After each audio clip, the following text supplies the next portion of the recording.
নমস্কার বন্ধুরা, দেখো মিটি সকালে কীভাবে ঘুমোচ্ছে। তো আজকে যেহেতু বড়দিন 25শে ডিসেম্বর, তো আজকে মিঠির জন্য একটা গিফট রেখেছি। আমি বলবো ঘুম থেকে উঠলে মা সান্টা তোমাকে দেখো কী দিয়েছে।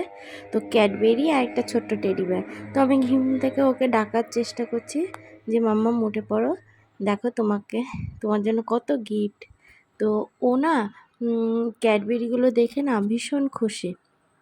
দেখো এত খুশি হয়েছে মানে বলার মতো না, এত ক্যাডবেরি। আর মানে ও বলছে কে দিয়েছে মা? আমি বলছি এগুলো তোমাকে সান্টা এসে গিফট দিয়ে গেছে। আর এই টেডি বিয়ারটাও খোলার চেষ্টা করছে। আর সবারই ভালো লাগে গিফট পেতে, আর ও তো ভীষণ খুশি। আর ওর এই খুশিটা দেখে না আমার খুব ভালো লাগছিল, সত্যি কথা বলতে কি। তো এইগুলো দারুণ কে খুশি দেখো। দিয়েছে মামা? সান্টা। সান্টা তোমাকে কি বললো? বলো আমি সারা বছর নাইস ছিলাম নাকি নটি ছিলাম? তুমি কি বলেছো সান্টাকে? তুমি কি ছিলে, নাইস নাকি নটি? নটি ছিলে। তুমি নটি হয়েছিলে সারা বছর? ও সোনা, ঠিক আছে, টাটা।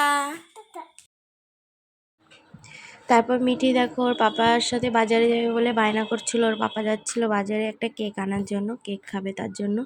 তো কাঁদছিল। তারপর দেখো ওর বাবা কেক নিয়ে এসেছে, কারণ ও নিচে ছিল, নিচের থেকেই তুলে নিয়ে আর কেকটাও খোলার চেষ্টা করছিল।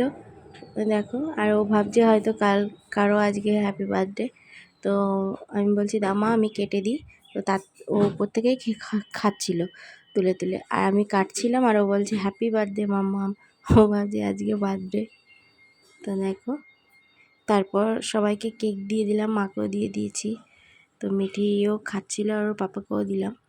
তো দেখো ও খাচ্ছিল, তারপর আমিও খাচ্ছিলাম। আর কেকটাও সুন্দর ছিল খেতে। তো চলো সবাইকে বড়দিনের শুভেচ্ছা জানাই। চলো টাটা।